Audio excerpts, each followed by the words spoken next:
Okay, good afternoon, everyone. My name is Oladele Ayorinde. I'm happy to welcome you to the Organ House Concert and Seminar Series today. Uh, I'd like to appreciate you for joining us today.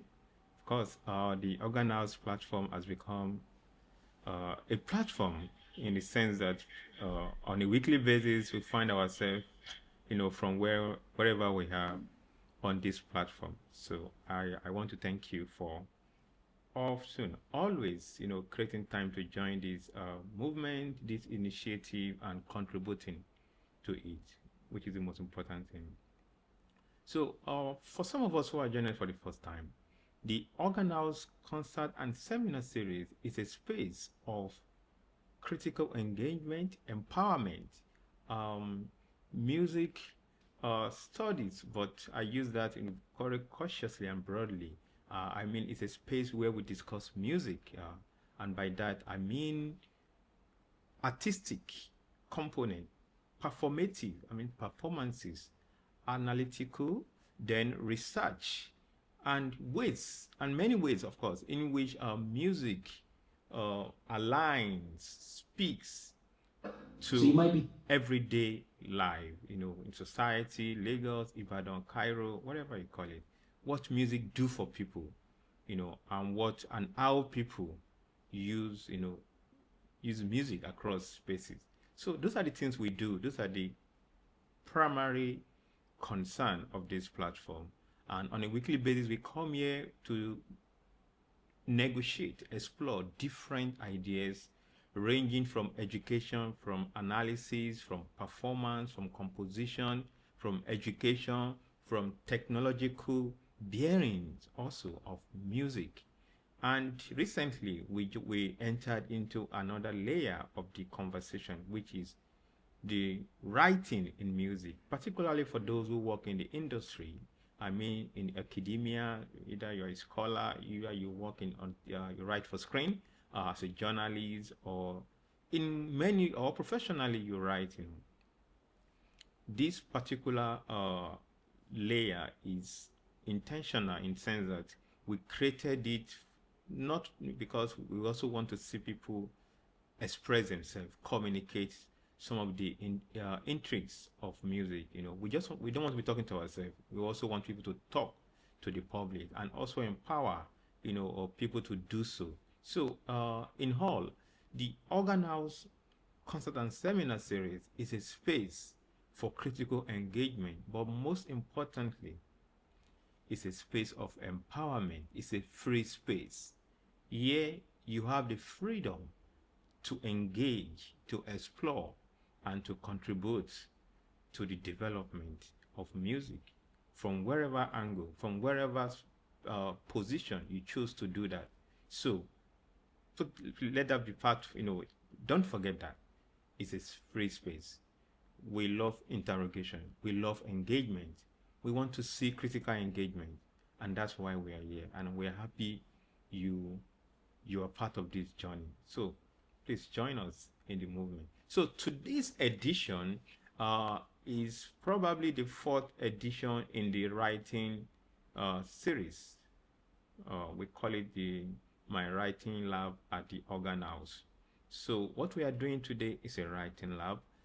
As mentioned earlier, it is one of the needs, things that are required, for us to further engage the community, So welcome to the Organ House writing session today. But most importantly, the writing session itself is not the usual presentation we have for seminar like what we had last week. So the writing session takes a new turn in the sense that it's an exchange. As mentioned, is we want to engage, so we are engaging. You do the writing, we do the talking, we do the talking, you do the writing. So that's the model. So in case people who need this kind of engagement or need this kind of environment, please kindly invite them. Towards the end of the meeting today, I will share with you the link to our group and most of the resources we have on how you can be part of this journey. I am going to share it with you today towards the end of this particular session. Yeah. So let's get into the business for a while and we'll come back to the housekeeping again.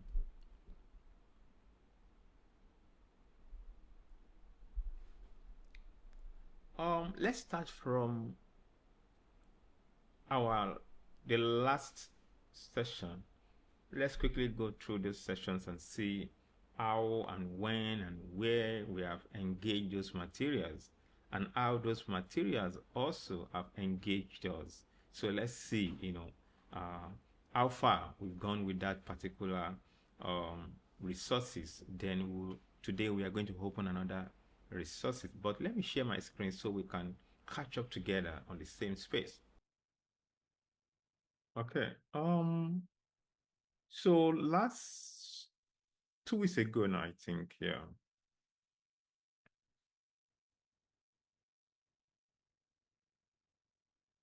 So our last writing session, we engage issues around, of course, we started from somewhere, and the last time we stopped at paraphrasing sentence structure, I'm sure you know. Let's go back a bit and let's see.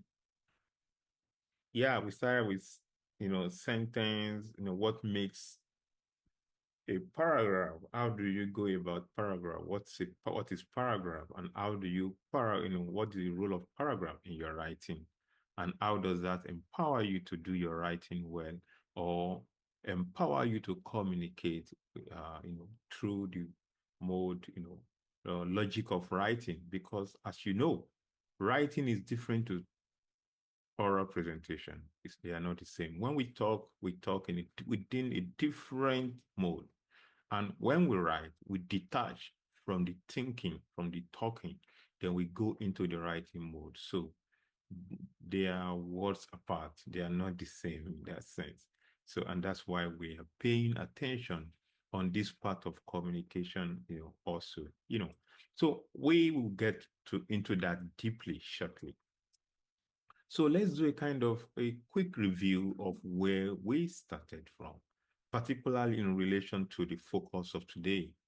Uh, we started with sentence, then we go into this curve, how they work, how this particular cycle, how they link together and how they become a kind of phenomenon, a whole product that that you see when you read a paragraph, you know. So let's go to it. Don't forget a paragraph, and we've mentioned this, is contained to one idea. You break one idea, you break it down, and you expand it in different ways, and it becomes a kind different, ideas, but comes together as one, and it becomes a paragraph. And all together, they are helping you to communicate one idea in a more comprehensive way. This is one of the age-long power of writing.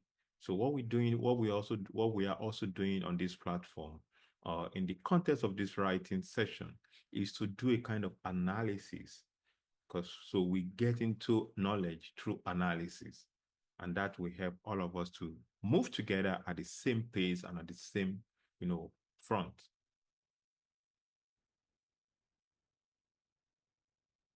So from that, web, we created this topic sentence, supporting evidence, analysis, linkage, and new paragraph. And the logic, again, as we explained, is that understanding a paragraph so well is understanding an article structure or writing structure, because paragraph is at the heart of writing, the writing skill. If you understand how a paragraph works, because it's paragraph, 2 paragraph, 3 paragraph, 4 paragraph, 5 paragraph makes, an article, a book. So if you can understand how a paragraph works, then you are good to go. You can write. Yeah, of course, the conversation of how to put them together according to different sections is another conversation. But the foundation, the logic is how understanding how paragraph works. Yeah, so let's go. Then we move from this particular web linking, showing us how they work together. How they work together. Then we provide a series of examples here and there. What is topic sentence? We give examples. Supporting evidence, we gave examples. Analysis of an explanation, the third layer of example. Then linkage, which is also like conclusion, then linking to the next one. We've done all this, and the recordings are also online. I'll share the link with you also towards the end of this presentation. So in case you miss all this, you can go back to that particular space, our webpage, our YouTube channel, our resource center, our archive, digital archive. You can go back there and listen and learn, whatever we have done in the past. Then the next one, of course, examples. Yeah, then we went through practical examples using, music details, music topics, themes from music to explain. Then we went into structures. Okay, this is about article. We're still going to talk about this, but let's finalize it. Let's dig deeper into this paragraph. We will definitely come back to this. Okay, we're going to come back to this. So let's go now. Is there any question there as we move into the next layer of paragraph writing? So today we are including what I call styles. We are going to include styles today. We are, advancing it a bit today. So we are including what style, the notion of style and structure. Yeah, paragraphing. Then we now have structure and styles. So we are going through different paragraphs, examples from different authors, different writers, and compare their approach, their style. What distinguishes the paragraph of writer A to writer B is ways in which their understanding of structure and styles. We can call it identity. Different people have different identity. But what makes this identity more glaring is how they engage material through paragraph. We are going to explore a few examples today, and we are also going to write our own paragraph. We are going to do something together today. Okay, but let's start from here. So, topic sentence, supporting evidence, analysis, all that. Who is going to give us? Who's going to remind us? What does a topic sentence do? What does the supporting evidence do? Analysis and linkage. Who is going to help us? Don't forget, this is not a seminar. This is a session. We are all in this together. Don't forget. Good afternoon, sir. Good afternoon, sir. Good afternoon. Yes, sir. Yes, I want to do the brief revision. No, don't do it. Just tell us what is topic sentence quickly. Just tell Oh, us. okay. All right. So Just topic don't sentence. explain from our initial. Yeah, just explain and we move to the next one. Yeah. All right, sir. Topic sentence is a declaration of the intention of that paragraph. The declaration, the statement that declares the idea that the paragraph is trying to explain, the message that the paragraph is trying to convey. The supporting evidence is Okay. No, more information. okay. Don't worry. Thank you so much. Topic sentence again. Thank you. Yeah, I can see everybody's ready to fire today. That's a good one. Thank you so much for opening. Okay, who's going to tell us about supporting evidence? Thank you so much for that. That's powerful anyway. I like the energy. So who is going to tell us about the supporting evidence? Let's share it. Let's make it open for everybody. So who's going to tell us about the supporting evidence? Hello. Hello, sir. Yes, supporting evidence is more like when lawyers build evidence for a case. The simpler way to actually explain this is when a lawyer is defending a case, he would say, he will make reference to what has happened in the past that, okay, well, in Nigeria versus Ugochukwu and Kalu, Okay. it's based on what has happened that's going to make inference to build on the case is arguing for presently. So supporting evidence, kind of give credence to whatever the writer has actually written in the topic sentence. Wow. Yes. Thank you so much, sir. Okay, we have great people here today. We are so privileged to have great people here today. Of course, they've always been a part of our community, and that's why we are a community. So, who's going to tell us about analysis/explanation as we move quickly? So, we need to just remind us at what. So, what do we have in the analytical section? How do they support the initial two layers? Who is going to do that for us? Waiting, don't forget, it's not a seminar. We are all in this together. Please grab the mic and let's do it together.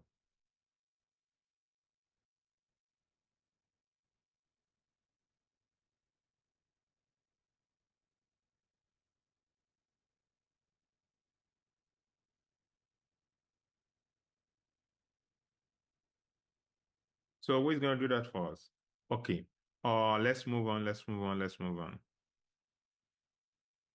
Thanks so much for the explanation. Thank you so much on topic sentence, supporting evidence. Yeah. Hopefully the person for analysis is still getting ready, but let's move on,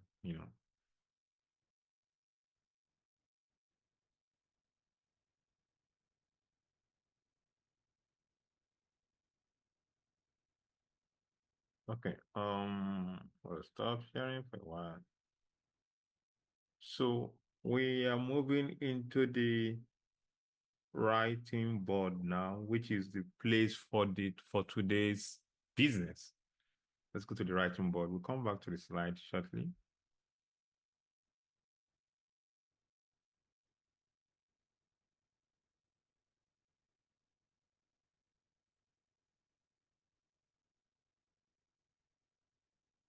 Okay, let's do the writing board.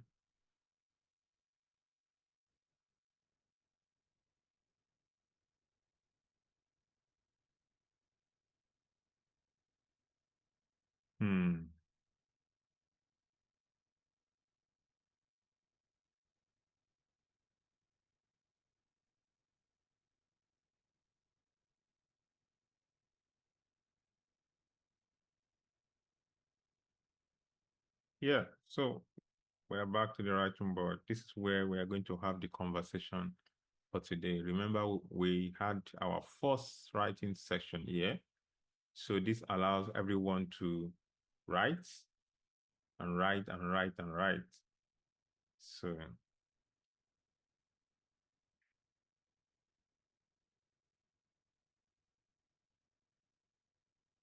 okay, so let's move to today's business.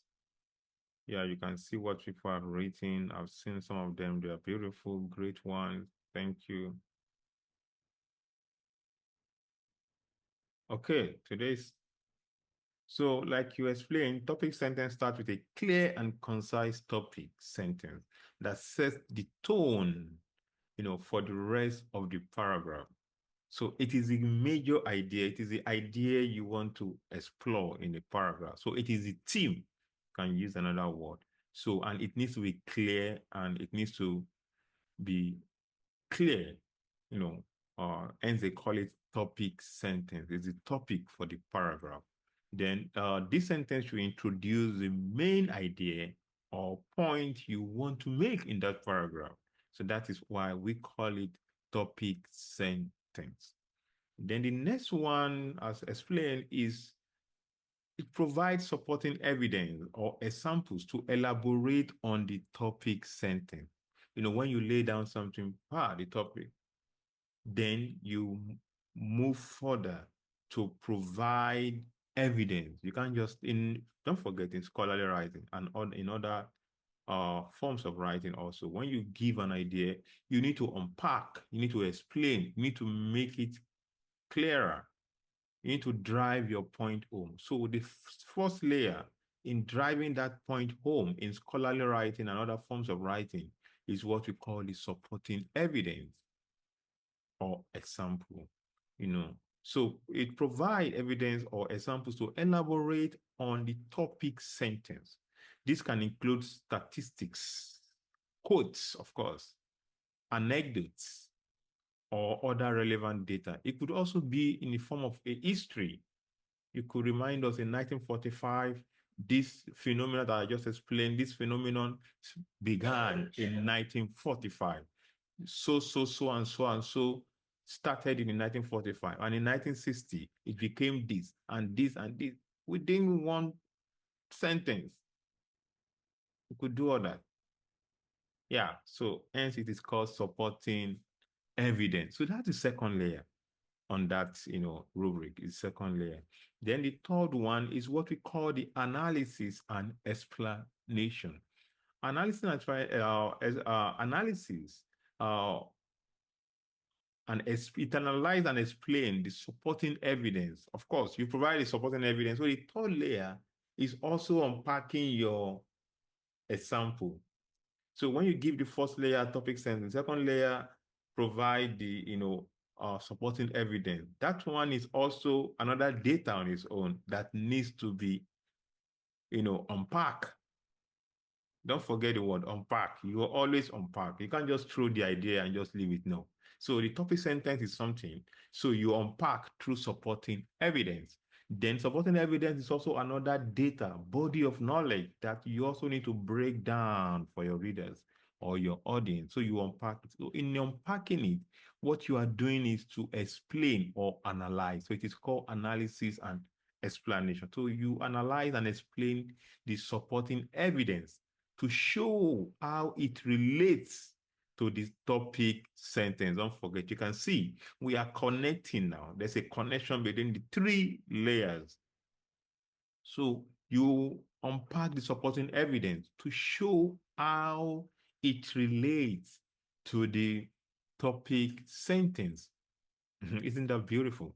Then this is where you can provide insight, interpretation, or context to help the reader understand the significance of the evidence. Because sometimes the evidence themselves, people don't, of course, you can provide an interesting data, a quote from a scholar, or an historical detail, or even an anecdote. You can just relay a personal experience. I went to social market and somebody did and that and that and that and that. Or in 1945 I was, or in the year 2000 I was at Heathrow or GF Kennedy International Airport and I saw this particular stuff. You give that anecdote, personal, but you still need to unpack to connect back to your topic sentence. That is the logic, So that is a function of the analysis and explanation, which is the third layer, don't forget. Then the new addition we are adding today is what we call, of course, it's not a linking words and phrases. We didn't discuss this other time. Intentionally, we didn't do it because we don't want to confuse you. We want to take it one after the other because we don't want to constitute a kind of confusion. We want to make things clearer, break it down. So today we are adding another layer into the rubric. So the next layer to it, what we are adding today is called the linking words and phrases. You use this linking word, you unconsciously, consciously, you use them in your conversation, but you don't know that that's what they are or how they help you achieve effective communication. You don't know. So linking words and phrases help to connect ideas within the paragraph and to signal the relationships between them. Examples of linking words and phrases include, however, in addition, nevertheless, or as a result. You remember our last meeting, there's a particular exercise one of us contributed. You remember the contributor used however, and that almost became a confusion to some of us. You remember? Yeah. So, and I mentioned it that day, that particular contributor is an experienced writer. Yeah. That contributor, it is glaring from the way the person writes, the structure, the paragraphing. You could tell this is coming from an experienced writer. And we saw this, however, in what he wrote. So he was already manifesting, of course, like I mentioned, that particular contributor has been writing for years. It's an experienced writer, is probably a professor, we don't even know. But you could tell from the technicality of his paragraphing that this person is an experienced writer, even bringing into the fore Hagau, issues of analysis, all those kind of things, But the point here is simply that I value that contribution because it is prophetic in a way that we weren't there at the time, but we were able to manage the conversation. But now we are there, so we are referencing that particular material today. So linking word and phrases we can also call them transitional words. Yeah, they help you transition between contrary ideas. So on that note, in one paragraph, of course, one paragraph is for one idea, but depending on your experience and technicality and critical approaching, you could play on that one idea and also open another layer of that idea to show that, yeah, I know what I'm talking about. I know there's A exists, but I also want you to see that there is B. You see, that is critical thinking, critical writing. And that's what that writer achieved, performed that day. Thanks to that, I'm sure the person is here today, or I don't know. Yeah.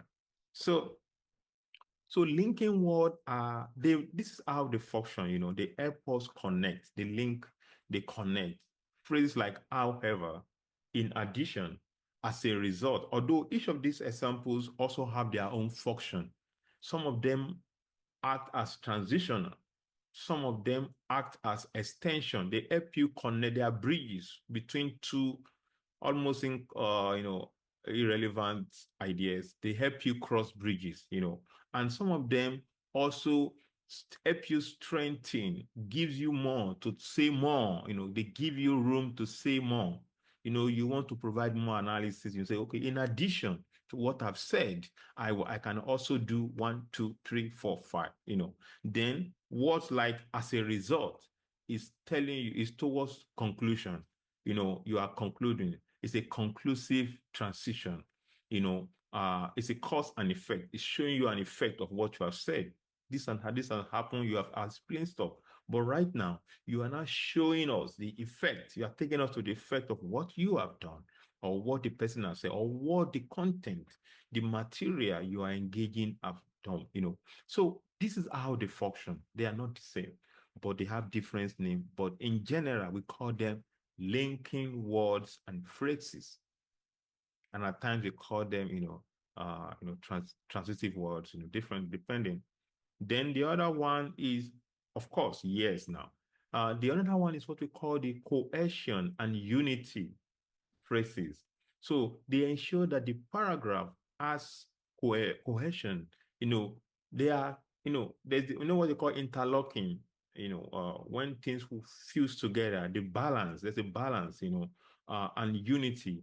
So transitional words, like some of the one we like, in addition, for instance, they help you create balance and clear transitional word and phrases. So this is just reinforcing the other one. Then the last one, which we've explained earlier, is what we call the conclusion or linking phrases. So these often link you to the next paragraph Don't forget, a paragraph is a body of one idea. But an article, a page of writing, constitutes more than one paragraph. So each of the paragraph, they help you to negotiate one idea, either argument, either description, either introducing a very, very controversial idea. That paragraph will help you. So in case you have your first paragraph is to introduce a topic, you have done all you could. Then the next paragraph, you want to argue, you want to do a kind of control, you want to engage controversial issue, or you want to explain things that are not. So you need some linkages from the other one to help you transit to the other one. The idea is holding your readers with their hand and helping them follow you. That is the idea. So you can't just write one paragraph and just drop it there, then move to the other one, unrelated idea. No. Of course, the second paragraph might not necessarily relate to the first paragraph, but your transitional word, which is the last layer of the paragraph, will definitely help you connect to the next flight. Like that word. Okay, so having said all this, do we have any question? Because we want to go, we have 3 up to 4 examples with different layers that we are going to explore together.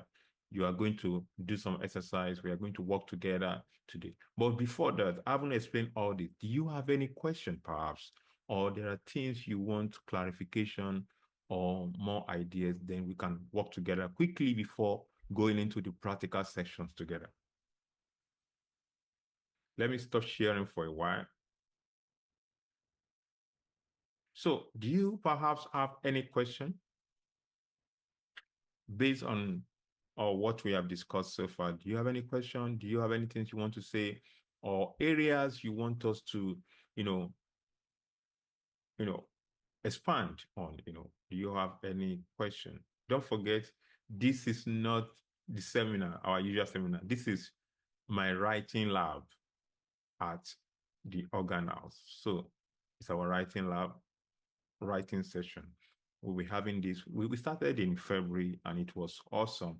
The kind of ideas we generated, the kind of, community we garnered, and the kind of, initiative. And, we're happy that we are doing this together. Thank you so much. So do you have any question based on what we just explained so far? Then we'll move on. Please use the mic. Don't worry, just use the mic. Jump in as soon as possible. You are free to jump in.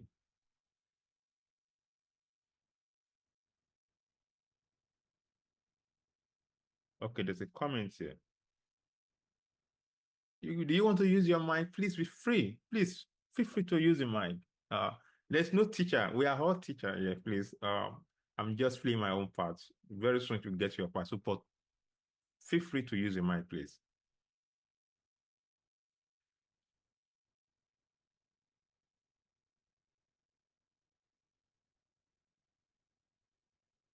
Oh, well, yes, Mr. Mr.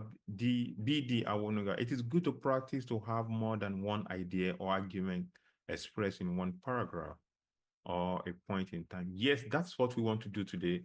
Sometimes, of course, we say a paragraph contains one idea, but depending on the sophistication, of the person in charge, experience also matters. You can use that one idea and break it into different layers within one paragraph and still get people. The idea is to engage people, to engage. So the levels at which one idea becomes, you are opening different doors, this is one, but we also have this and this, and you are explaining and still connecting to the primary idea. That is where that's our destination. Ability to like with that particular example I gave, that contributor, of course, is part of us, and I really enjoy that one. Although it's critical, of course, very controversial, take for that matter, but it shows the experience and technicality that we are trying to open to everybody. So thanks so much, Mr. Wande Awonuga, Mr. BD Awonuga. So one more point. Do you have any other point as we move forward quickly? One other point, one more point as we move today. Okay, let's move to the next one. Don't forget, most of the things we explained about paragraph structure, even sentence structure, phrase, process, we have all this on our YouTube page. So you are not missing anything. You can just go to you. Good, of course. It's free. It's an open access digital space. Go there, and from the first writing session to the second one, every layers what you need to know to write. I think we've explored them. The critical stages you have, you need to know from prose. We explained the difference between a sentence and a prose. They're not the same. They are the same. They are also not the same. So we've done all this explanation and analysis. Please go there and check them. And what makes a narrative writing different to an historical writing? We've explained all this also. What's the difference between an analytical writing, an historical, and narrative? We've also explore all this. These resources are there on our YouTube page. Let me share it perhaps, or I'll share it towards the end of this particular session, so you can go and explore and, just use it for your own, Okay, I'm sharing the YouTube page right away. So we've done all that initially. I will share it again towards the end of this particular meeting today. So let's move to the next one, since there's no question and other contribution. Okay, let's move to the next one. I share the screen again.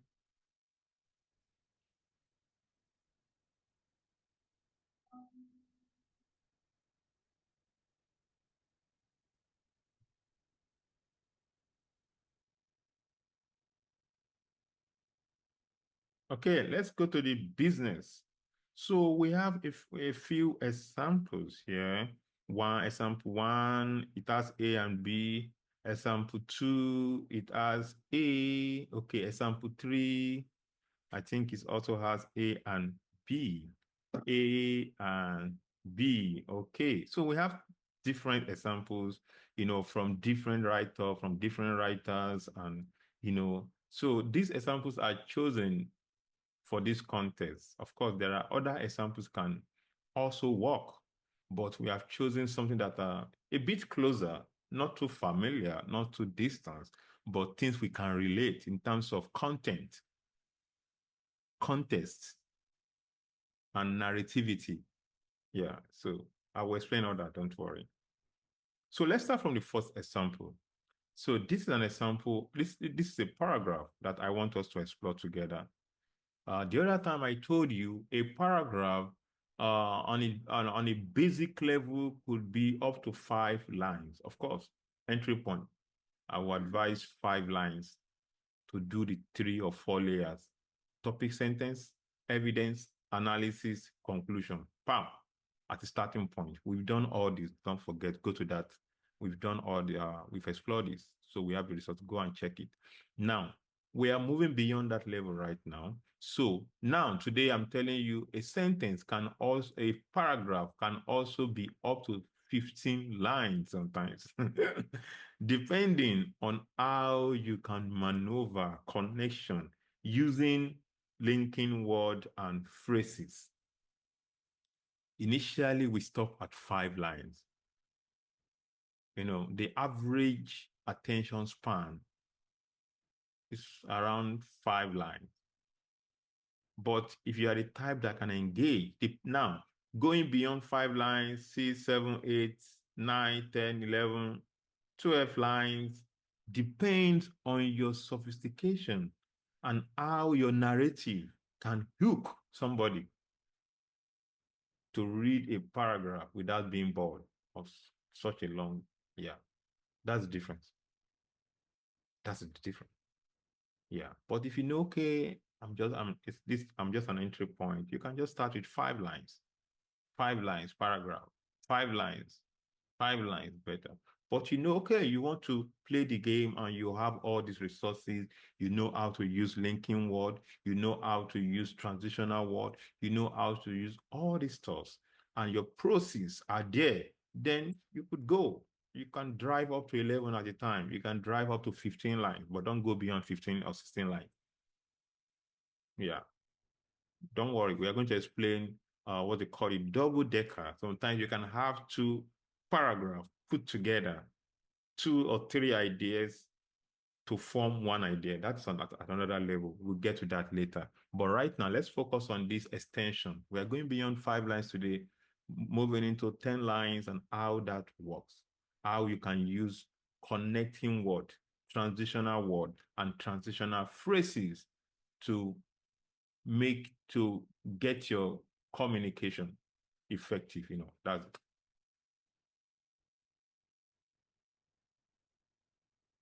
Okay, so let's start from the first one. The first example I'm going to read, or is anyone going to read for us? Yes. Are we ready? Who is going to read the first example for us?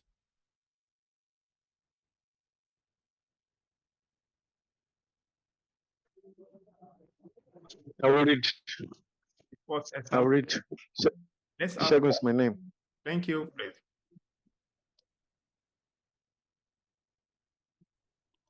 Okay, should I start?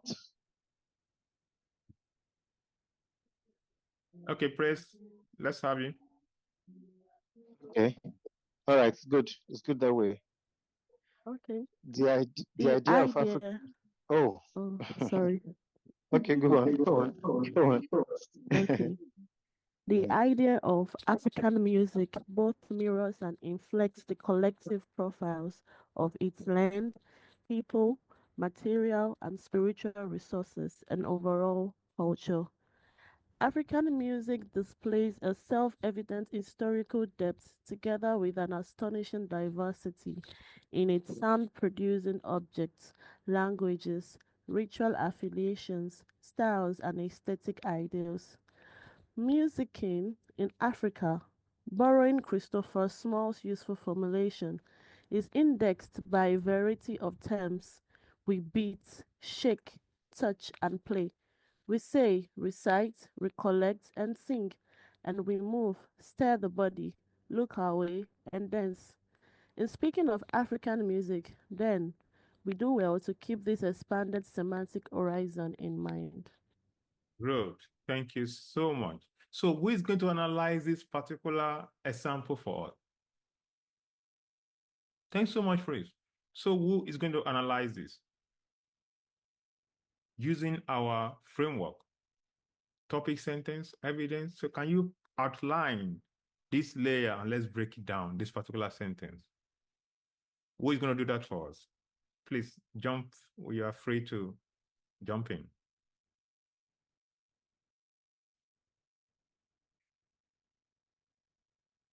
Hello, who is going to analyze this for us? You have all the resources and tools.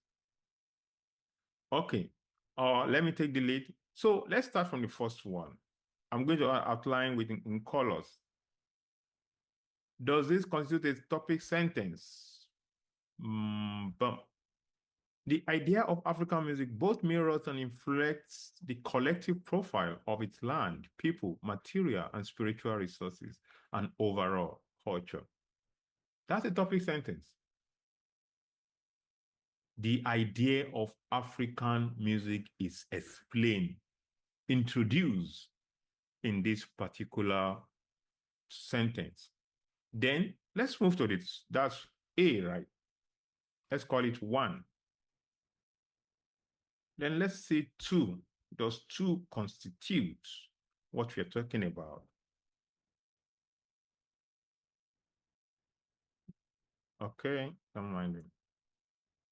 So that's 1. Then the second layer, I read again. African music displays a self-evident historical depth together with an astonishing diversity in its sounding, producing objects, languages, ritual affiliation, styles, and aesthetic ideas.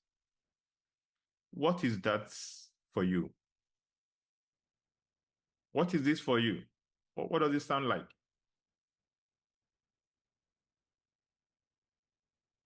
Statement. It I explains think the I think topic this is supporting statement. sentence.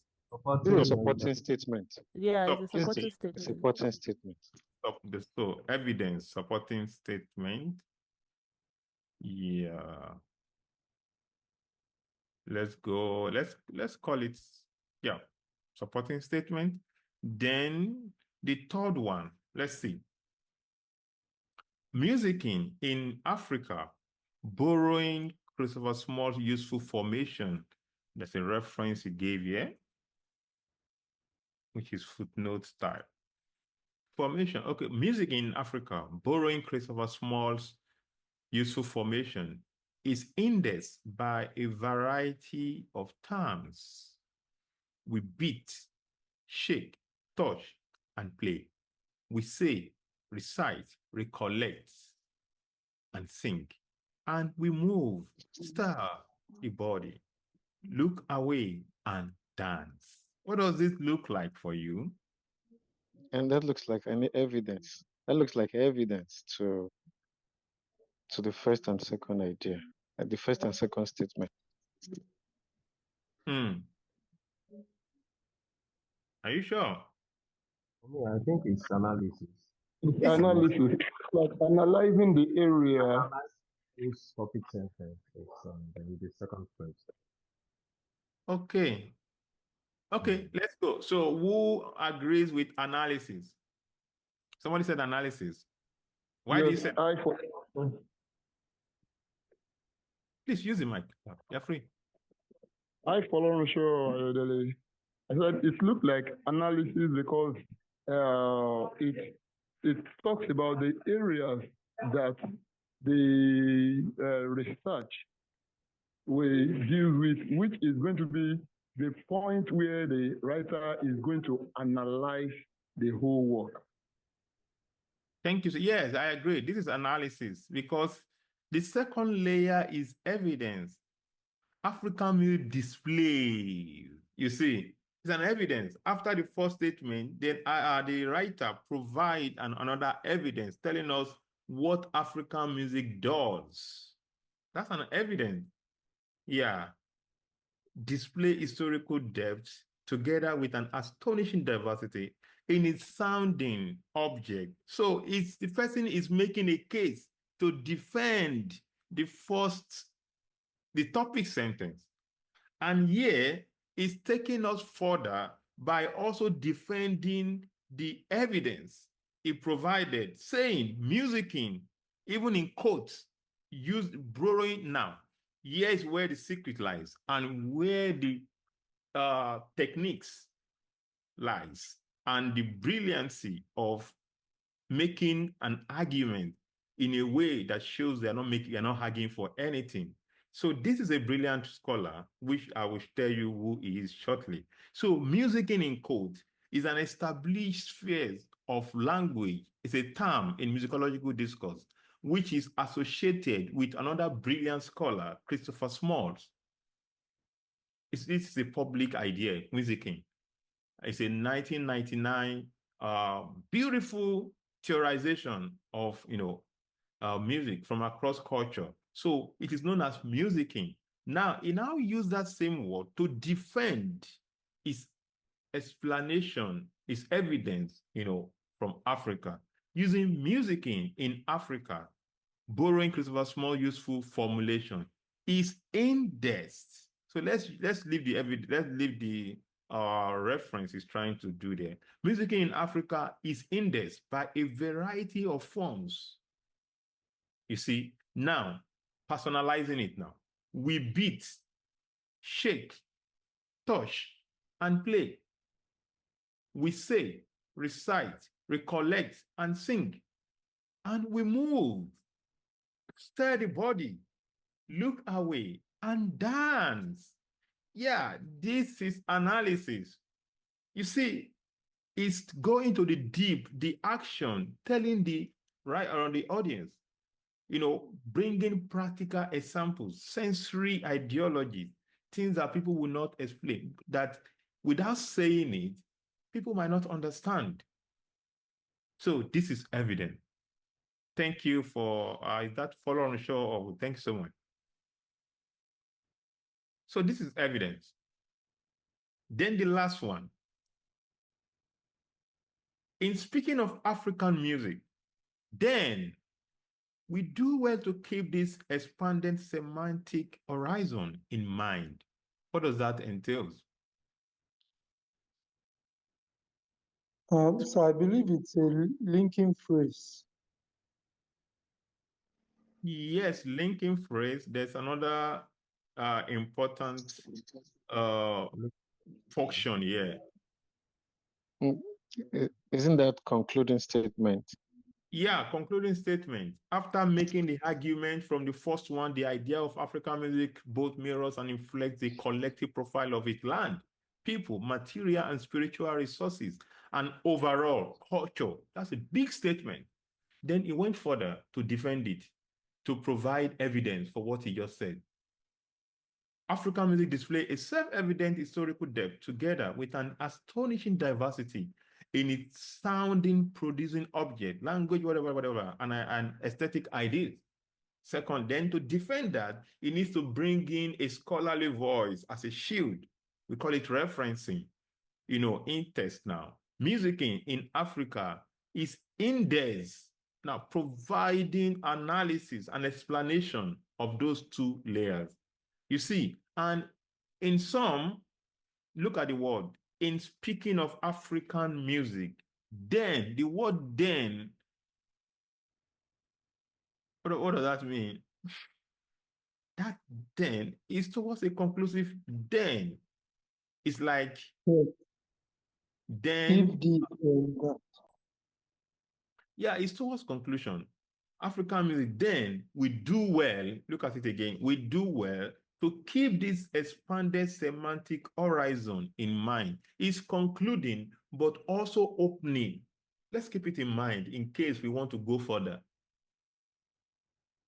Does this make sense? The writer is concluding, but it's also opening it up. To keep it in mind means it's not conclusive. He wants us to talk about it further. And he went further in the other paragraph. But the question, the focus here is to see how paragraph works. How we are breaking them down to see the different layers and how people use paragraph to pass different messages, to make argument, to explain. Yeah, that's what we're doing. Any question on this? So we have topic sentence, right? First one.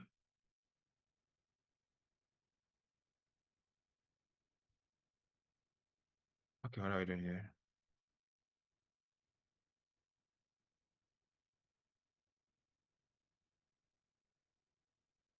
Topic sentence, then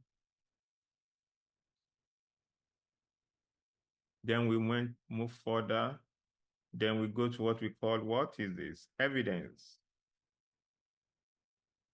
Provide evidence or a sample. Don't forget, this is how you build your paragraph. This is the logic. So what we are doing is analysis through writing today. Okay, let's go with this. Yeah, so we have, then the third one is what? We call analysis or explanation, which there's another important style here he has used. So instead of him saying it directly, he started with a shield using an established scholar to launch his explanation. That's a smart way to make an argument in scholarship. You don't want to say this and this and this because somebody will take you, who are you to say that? But instead of him starting, he used an established term, musicking, even in quote, in Africa, borrowing Christopher Small's useful formulation. This is style. What I've seen here is a stylistic matter. There's a style here. You could do it in different way. To borrow Christopher Small useful formulation, music in Africa and indices, what you could do it in. So this is the works of style. There's a style going on here. and it makes it beautiful. So he used civigrapher small to say what he wants to say and also explain in a beautiful way. This is issues around style, stylistic issues in writing, particularly. Then the last one is called conclusion and linking word.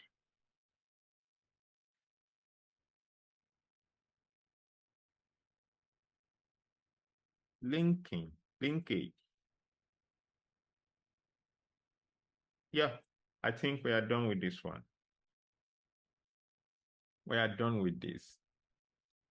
Yeah, but there's another layer to it which we might not open today. What kind of writing is this? I think we've discussed this earlier. We have historical, narrative, analytical, argumentative, all those stuff. So what sort of paragraph is this?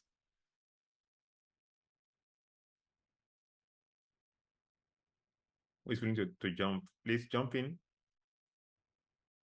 So what of paragraph? When you read the paragraph together, what does it suggest to you? Well, sir, it's suggesting both historical and descriptive. Are you sure? Okay, historical. Okay. Any No, other point? sir, Yeah, carry on.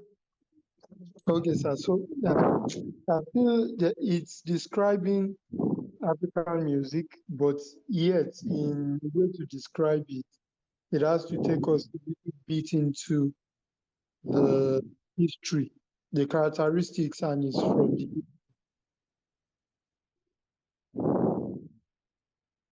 Okay.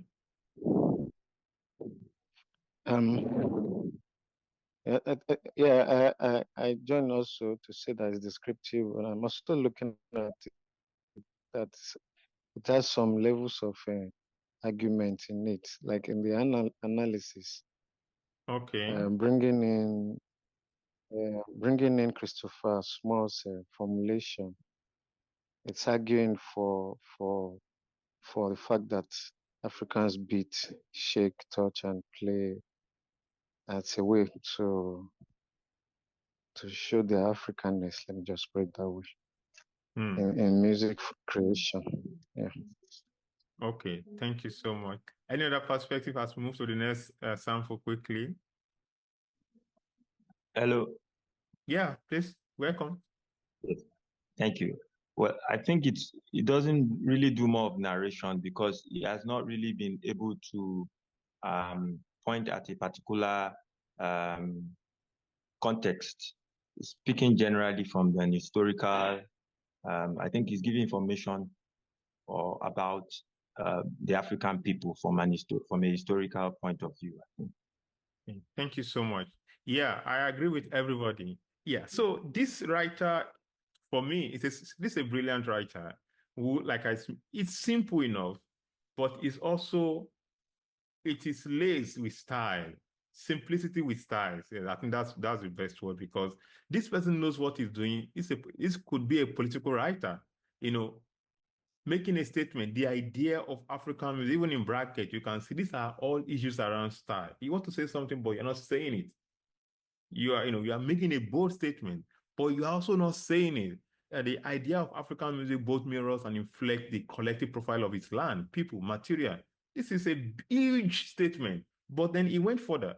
African music display a self-evident, providing evidence for what he just said, and depth and other stuff. Then the third layer, then he brought in the political aspect, trying to cover himself and using a huge established scholar and, an established time, musicking, also putting it in quotes, in the African context, I'm sure. But the point is, I agree with you. This is not so much of narrative. There's a lot of description, historical, and also taking a position here. This person wants to define, wants to show this is what African music is. But in doing that, he found his way around using different styles, not complicating the message, but also making it very, very, very intelligible to those who can understand it. Yet protecting himself. This is you need to take note of this. In scholarly writing, you can say bigger things in a way that You can say it and use the back of champions, sit on their back, on their shoulder to say it and just hide on their back. That is the brilliance of one of the brilliance of writing, that we are trying to get to here. You can say something and deny you're not saying it because you are using bigger scholars, bigger voice to say what you want to say. Let's move to the second one quickly.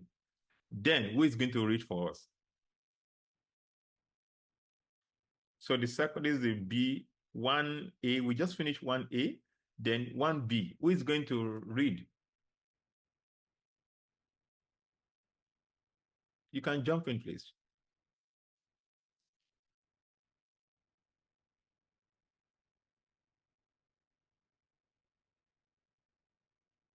Who is ready to read? We do well too to keep the human dimension in view.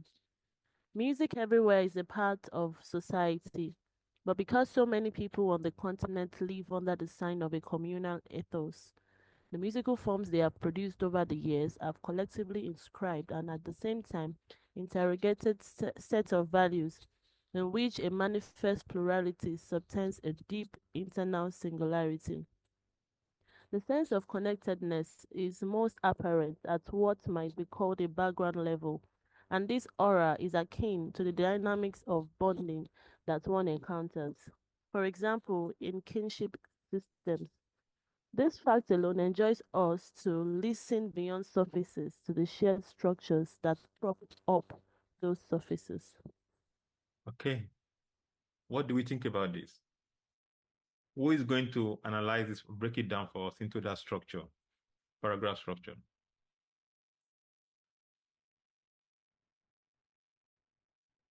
Which one? You can jump in, please. And don't forget, there is no mistake on this platform.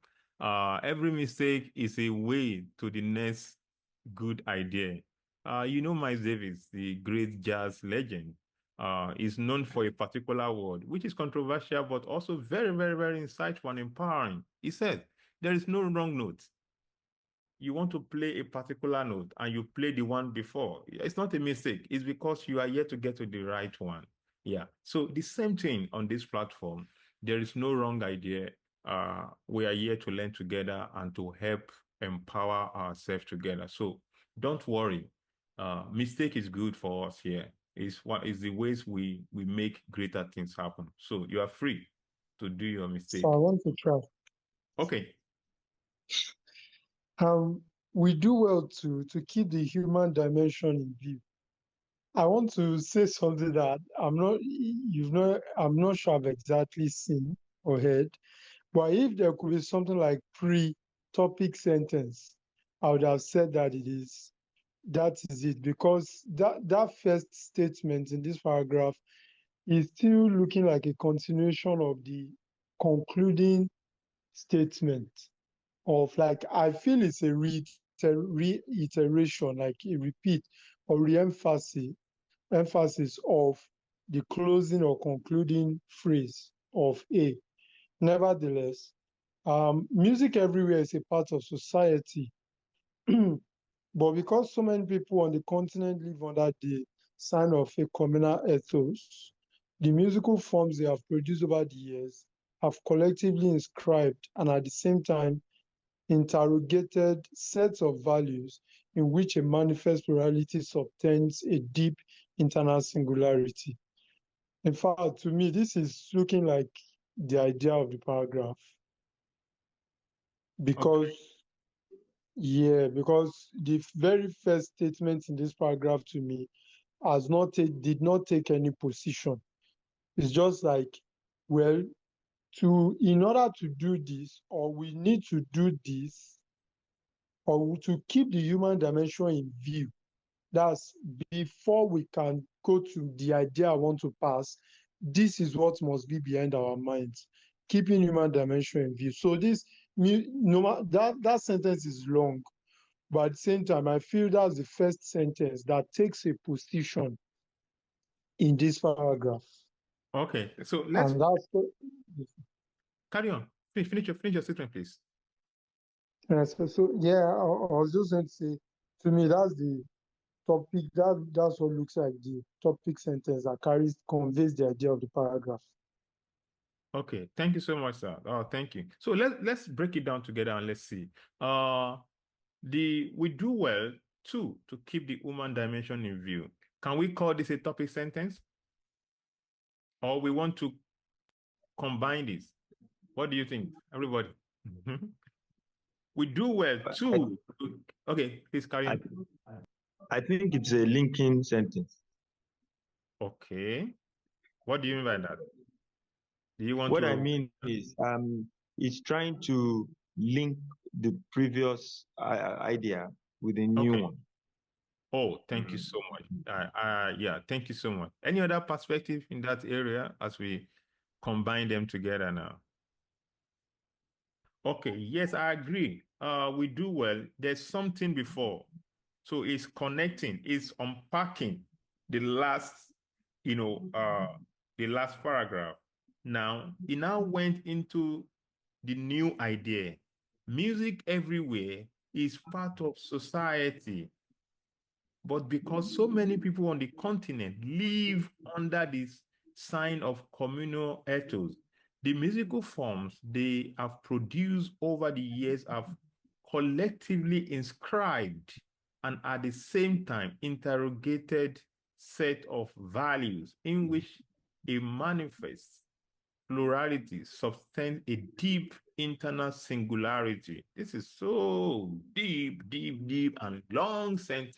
Yes, another point I want to call your attention to is long sentences. They have their value, they also have their other side. This is, I can say, this writer is an experienced writer. So what he has done here, there's of course, another issue of style. He has combined two functions here. So to pay for this particular, linking sentence.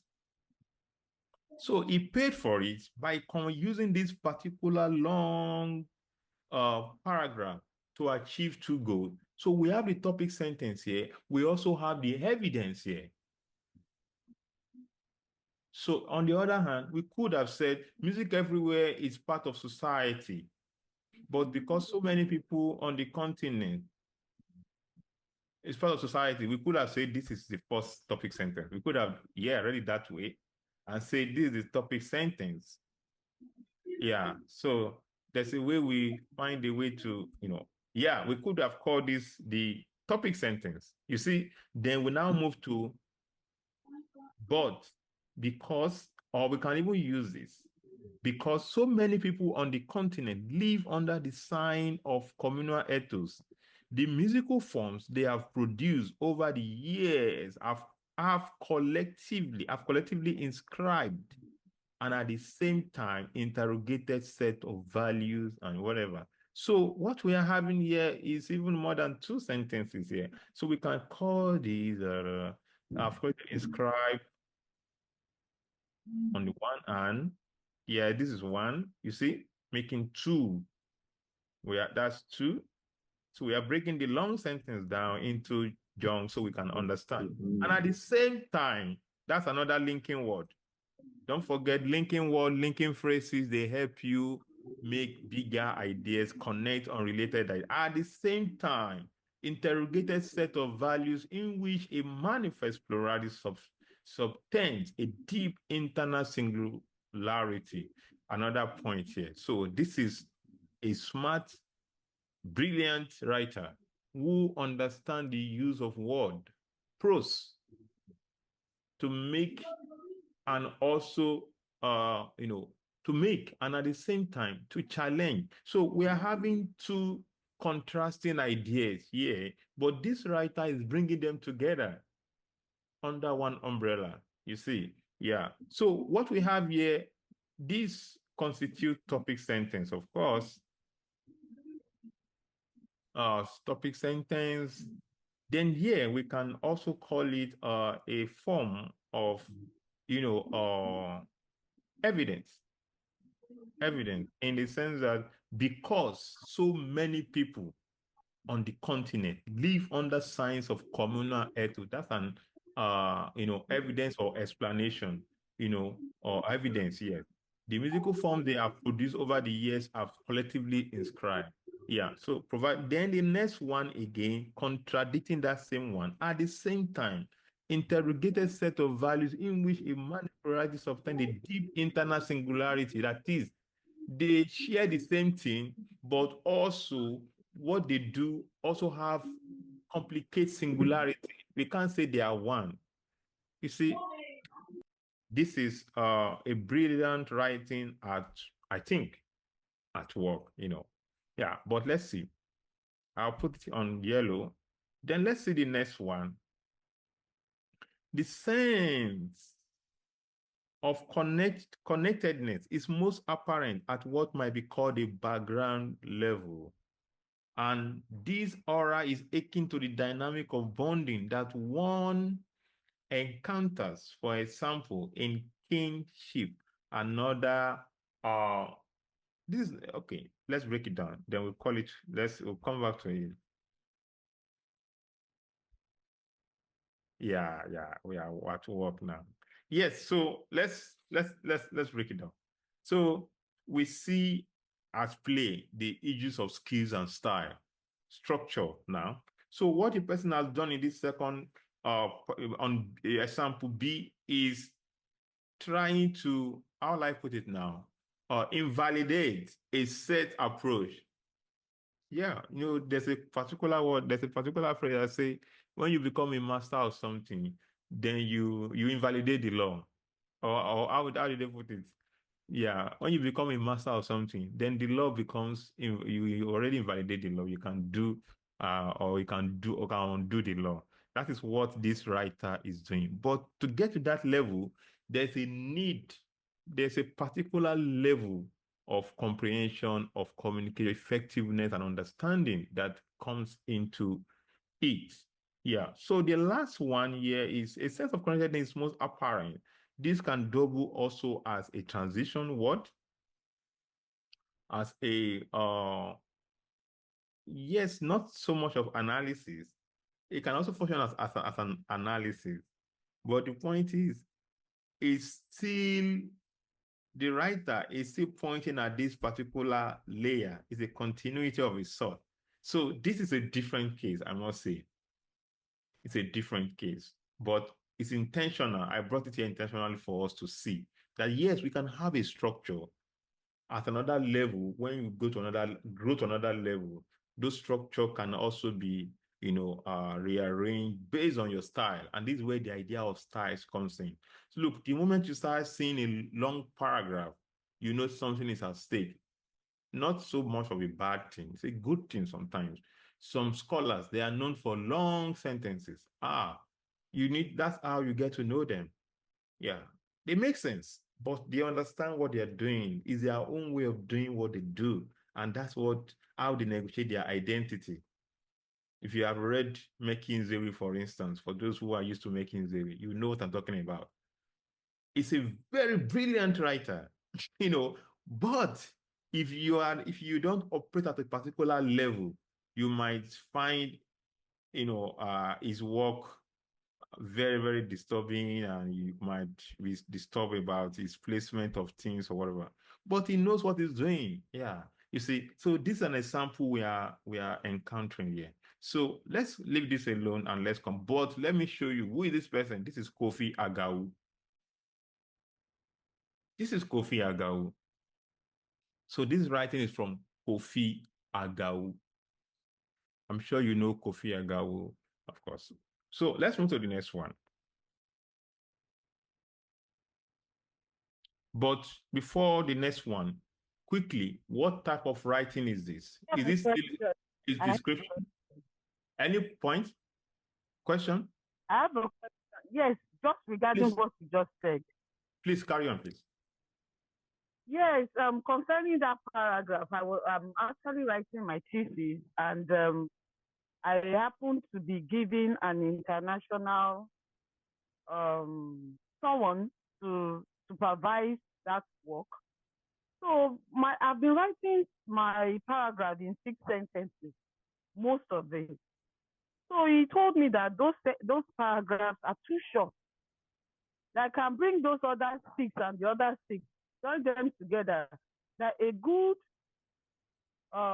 thesis of my kind should have 12 to 15 paragraphs. So for you, yes, though the message can be conveyed under 6 paragraphs.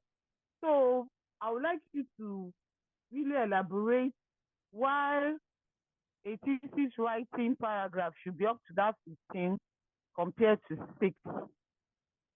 Okay. Thank you. Sorry, thank you so much. Let me get your point right.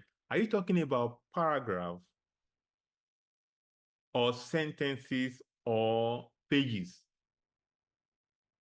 I'm talking of paragraph. Paragraph. We're actually talking of paragraph, yes. Okay. That is the line. Okay. Sorry. Lines of a paragraph now. A paragraph, a line. Yeah, I understand. Thank you so much. Yes. So, yeah. The line in paragraph, that is what I'm asking. Thank you so much. Yeah, I think this is an interesting question that calls for everybody's input at this level, you see. But let me start from somewhere. I think I don't know what you are working on, what topic context you are working, with or within. But the point is about paragraph. Paragraph is a single unit idea that helps you convey that one idea. You see, we are still going to read other examples with almost 15 lines. Maybe that's what you need, but let's wait. But paragraph, like I mentioned earlier, we started, if you go, I've shared the link to our YouTube page. The writing 1, writing 2, 3, this is the 4th one, I think. We've explained paragraph in a basic way, which at most at the time I said at most 8 lines, 5 lines is okay, keep it simple. To start with, you always keep it simple because that's how you can grow.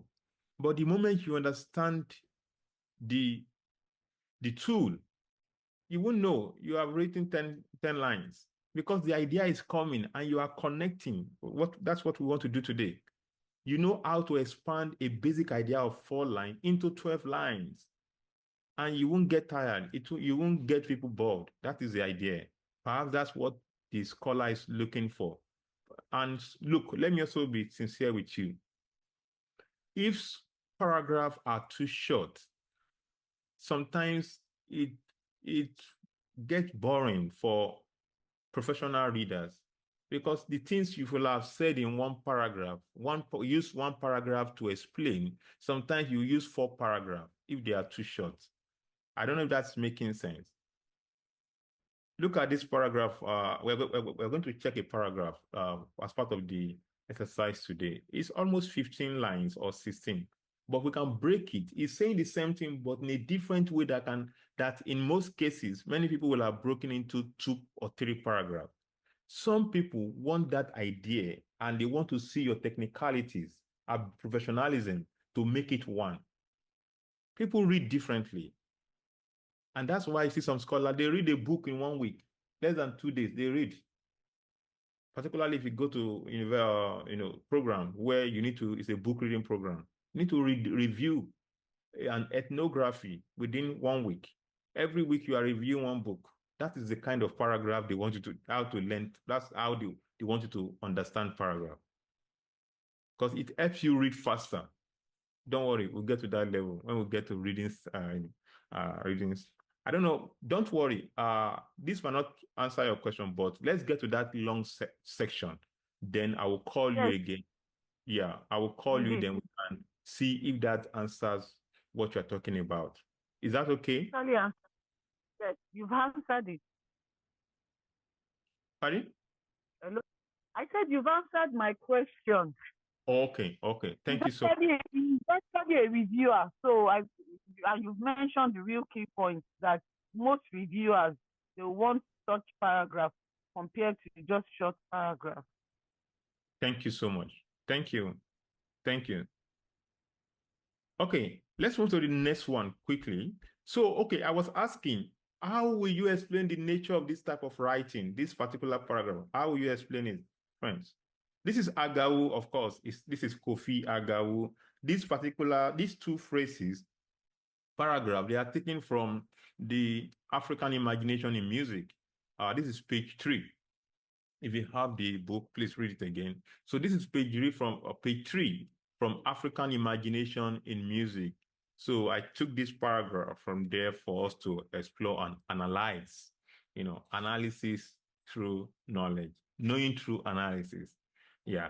So how will you explain this particular paragraph? Is this historical, analytical, or narrative? How will you place it?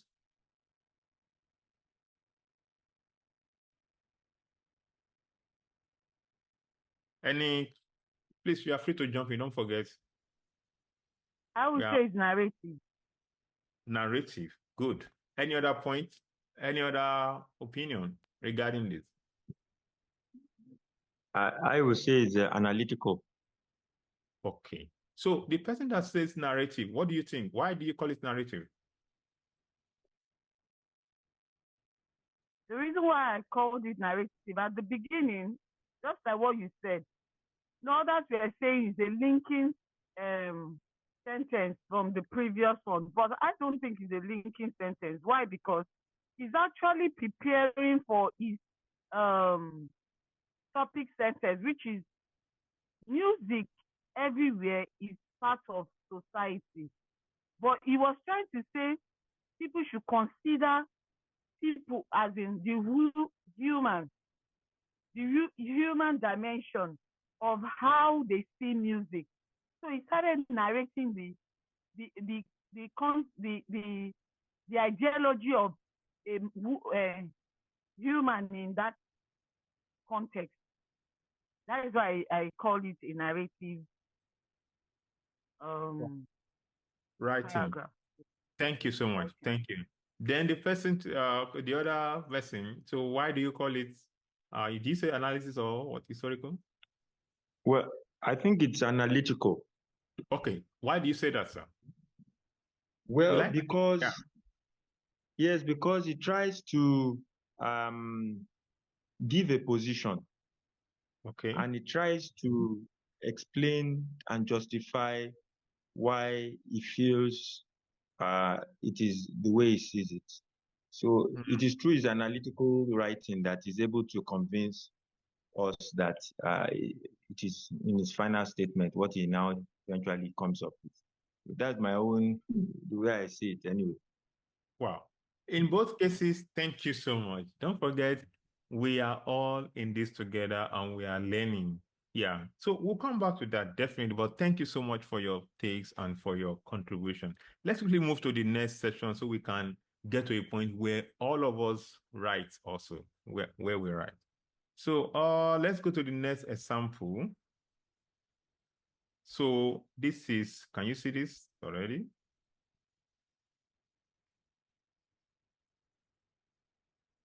So who is going to read this for us? Or let me bring it to a place on its own so there won't be breaking page. Yeah. Okay. So who is going to read this particular paragraph for us?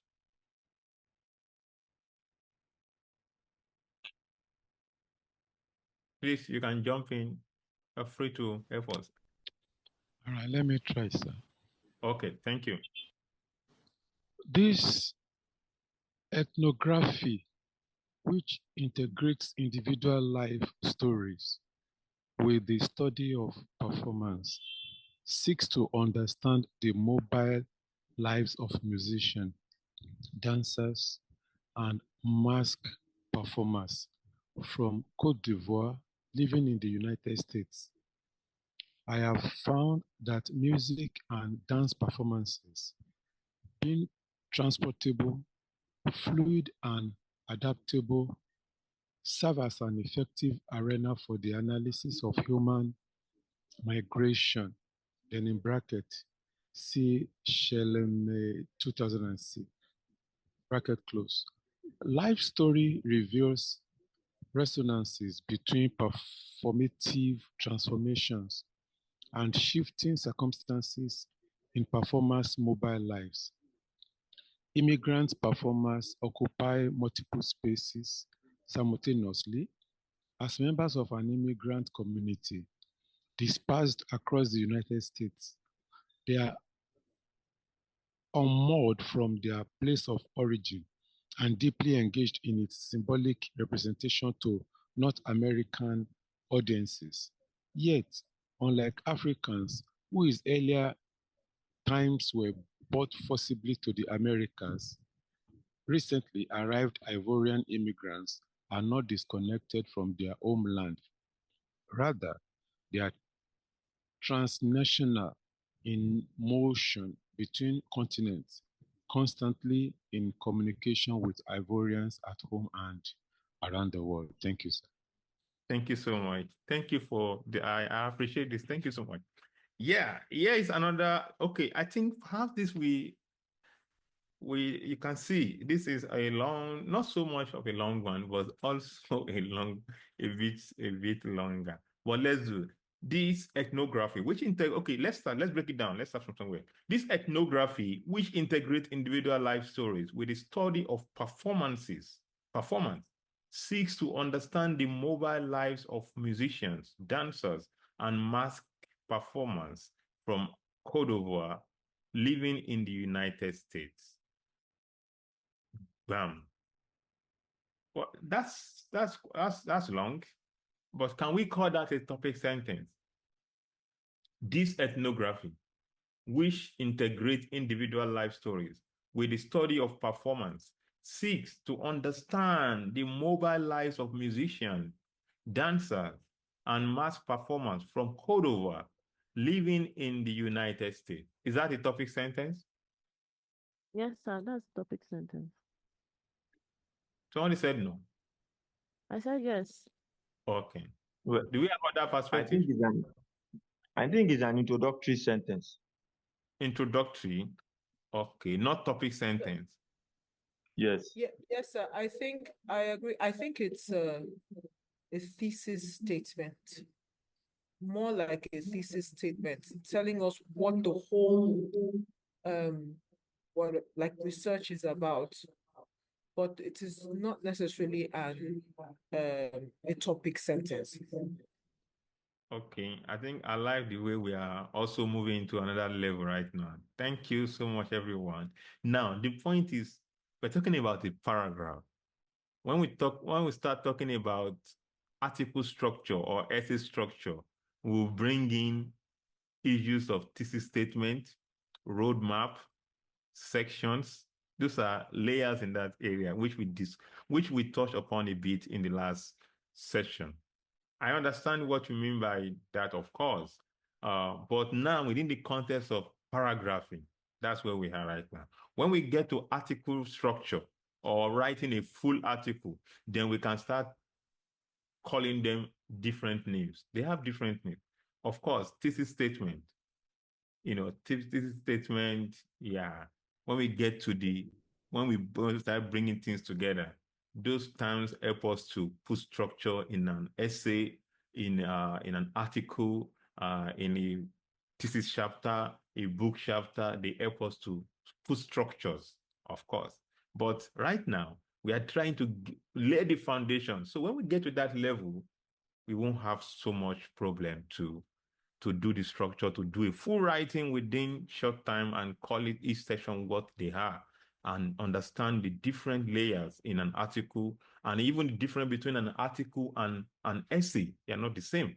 When you say I'm presenting a paper, it's different to article. They are not the same. You see, these are the things after this level we need to get to.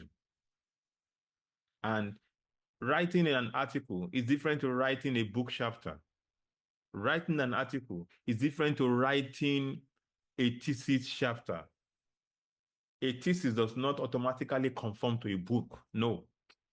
You see, these are the things we are going to unpack on this platform, but let's lay the foundation. Yeah. So let's come back here. Okay, this ethnography, I think it sounds more like, of course, introductory statement, and it is the key idea of this paragraph. So let's call it topic sentence, at least perhaps. Yeah, let's just call it topic sentence. Then let's read further. We can come back and review. What do you think? We could come back and review. What do you think? All right, sir. Okay, thank you. Yes. Thank you. So let's break it down. After that one, then we went further.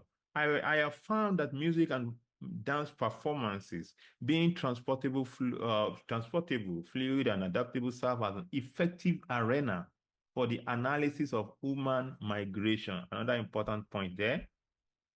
So what does it say compared to the first one? Is this evident?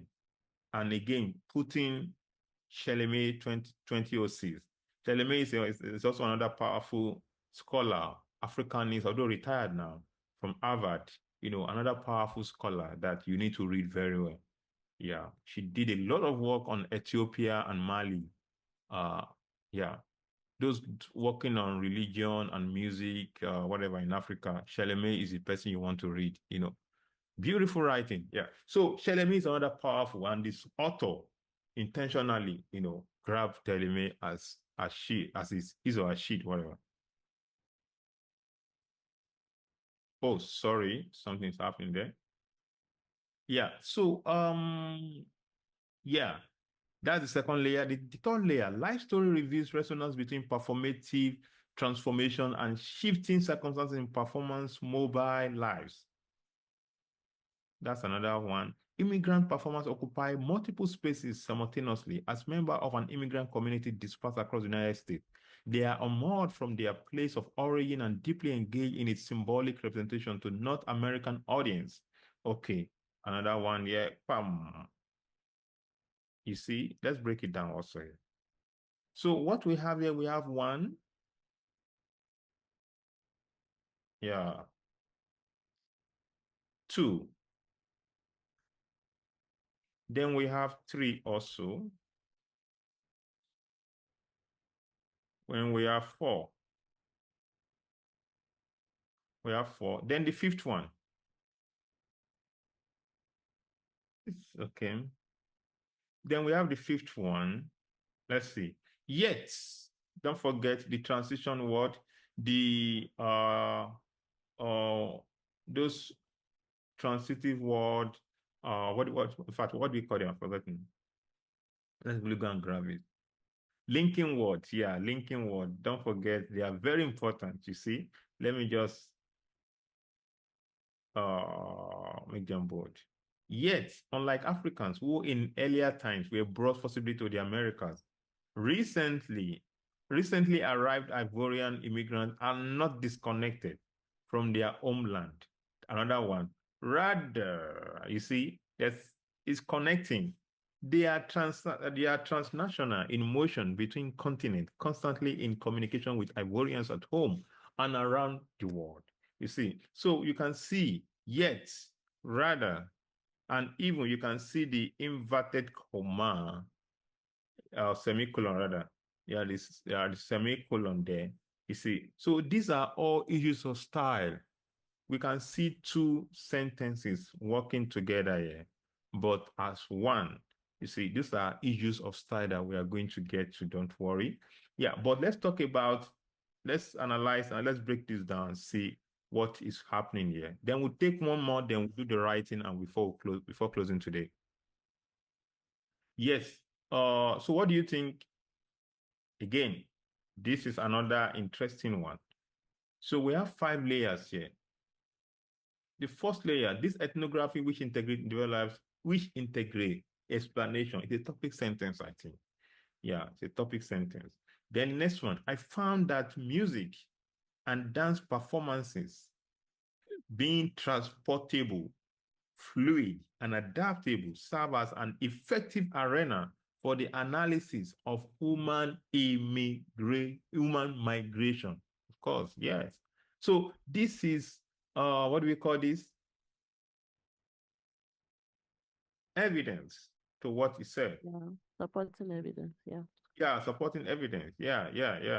Then the third one, life story reveals resonances between performative transformations and shifting circumstances in performance mobile life. What is that? It's unpacking. Life stories revealed is unpacking, explaining. Then the next one, immigrant performance occupy multiple spaces simultaneously. As members of an immigrant community dispersed across the United States, they are unbothered from their place of origin and deeply engaged in its symbolic representation to North American audience. And another layer of explanation, unpacking, another layer. So we have two layers of unpacking here, with examples, and so we have two layers of that here, which I think, of course. Then the last one, which I find very, very interesting, bringing two contrasting ideas, stretching in both ways, is another example of brilliant writing and thin writing for that matter. So let's say, yet, unlike Africans who in earlier times were brought forcibly to the Americas. That's one idea. Second idea, recently arrived Ivorian immigrants are not disconnected, from their homeland. That's second sentence. Third sentence, rather, and third argument, they are transnational in motion between continents, constantly, whatever. So we have three ideas going on here, and yet within, you see how the connecting word, the linking word, this is how they work. So this issue of style, brilliancy, style, engaging, So yes, it's more like conclusion and not concluding, but showing us the level, bringing it home. That's what he's doing here. So what kind of writing is this? What type of narrative, what type of paragraph is this? How do you call this? So because it's actually interesting and storytelling to me, I believe it's primarily narrative and at the same time exploratory. I think that's what I would call the dominant style is narrative, while the recessive style is exploratory. Okay. Any other point? Well, I think from the beginning, it tells us it's an ethnography. So if we want to look at it from that aspect, I will also say it's a story, it's a narrative kind of writing, story-like also. Thank you so much. Yeah, I agree with you guys. It's narrative. This is actually ethnography. This is from Daniel Reed's Abidjan, US, Music, Dance, and Mobility in the Lives of 4 Ivorian Immigrants. It's an interesting ethnography by Daniel Reed, my great, mentor from Bloomington and colleagues also. Yeah. So from Indiana University. So this is I think it's a brilliant, of course, you need to get that material and read. You see, how prose brings ideas to life, how use of prose, transitions, and you see ethnography at play. Yes, ethnography is a skill of writing. It's also a way of writing. You see in this kind of, and also for those writing about life story, agency, this is one of the ethnography you need to read. And those working on migration, migrant communities outside of Africa, this is a text you need to read. This is packed, it's multi-layered, this work.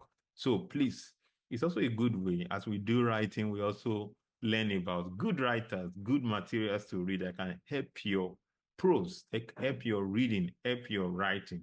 Yeah. So because writing is reading is writing. If you don't read well, you might not write well. So the better you read, then the greater writer you become, you see. Yeah. Is the material available? I believe so. Of course, you can buy it online, or yeah, it's definitely available. Let me just show the title again. Yeah, so you can just, of course, you have access to our writing board. You can just, I don't know if you have the link. Let me copy the link again. If you don't have it, I'll share the link now. So because we are going to write now right away. Just one more example, and we write. So I'm going to share the link with everyone. Of course, we do this every time. So you can join the link and let's write. So one more example with another long one. Then we do the writing. Oh man. Okay, let's do this last example. Okay, let's do this. Let's do one. It's a long one. Let me put it together so we can, for those looking for long sentences, I think we have done 2 long sentences now. Okay, who's going to read the last one for us?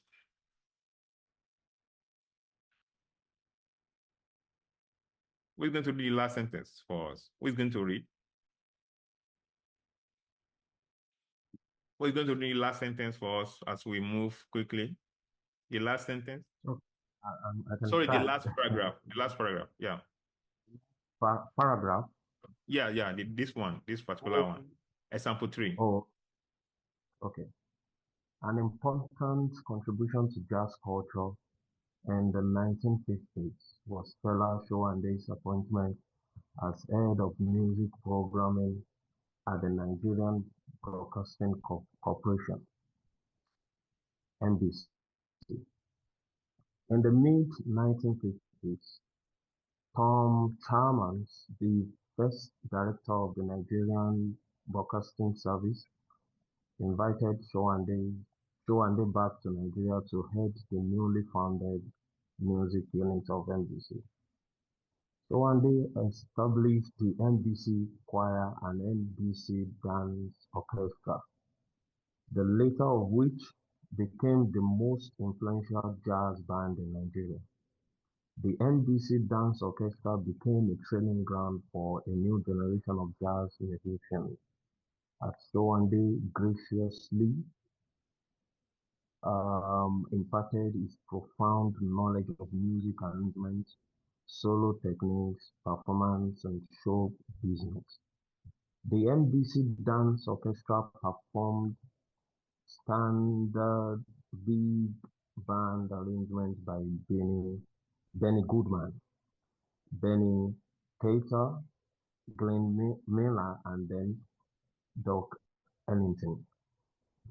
Membership of the NBC Dance Orchestra was not limited to Nigerians. The band also drew musicians from across West Africa, especially Ghana. For example, Stan Plage received his music training while a member of the band and later emerged as the band leader of the influential Ghanaian group, the Owuru Dance Band. Other members who contributed significantly to Nigerian music included tenor saxophonist Chris Adeyemi. I think that's all. Yeah. Okay, reference go to that. I think that's all. Chris Adeyemi, double bassist and composer Steve Rose, and trumpeter E.C. Arinze. Rose. Yeah, Yes. yeah. Thank you so much. Yes, let's start from somewhere. Who is going to analyze this for us? Or let's break it down. The first one. An important contribution to jazz culture in the 1950s was Fela Showande's appointment as the head of music programming at the Nigerian Broadcasting Corporation, NBC. What is that? Is that it? Okay. Topic sentence. In the mid-50s, Tom Shamla, the first director of the Nigerian Broadcasting Service, invited Showande back to Nigeria.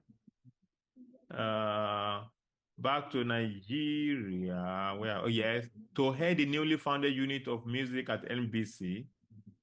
That's 2. Showande established the NBC Choir and Dance Orchestra, the latter, which became the most the most influential jazz band in Nigeria. The dance band orchestra became training ground for new Nigerian generation of jazz musicians, as Showande graciously imparted his profound knowledge of music arrangement, solo techniques, performance, and show business. Okay. The NBC dance band orchestra performed standard big band arrangement by Benny Goodman, Benny Carter, Glenn Miller, and Duke Ellington. Membership of the dance orchestra was not limited to Nigeria. The band also drew musicians across West Africa, especially Ghana. For example, Stan Play received his music training while a member of the band and later emerged as the band leader of the influential Ghanaian group, the Uhuru Jazz Band. Other members who contributed significantly to Nigerian music included tenor saxophonist Chris Agilo was member, double bass and composer Steve Rhodes, you know him, and trumpeters E.C. Arinze and Mike Falano. Oh, the jazz maestro. Then, how do we go about this? What do we do? We have one, what do we call this? The second layer. Bum. Then, okay, let's do it this way. What do you think about this paragraph? Particularly, I think we are going back to that section where long section right now, long paragraph. What do you think about this? What is the nature of this paragraph? And what do you think? 1, 2, 3, 4, 5, 6, 7, 8, 9, 10, 11, 12, 13, 14, 15, 16. This is 16 to 17 line.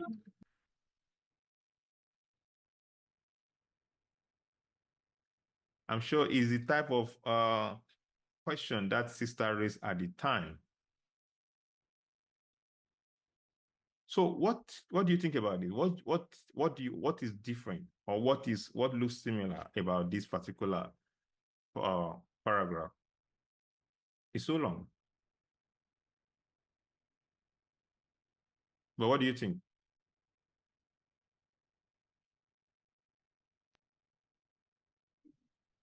Well, I think the writer has a lot to say concerning the topic sentence, and he understands how to pass across his message so well with many words.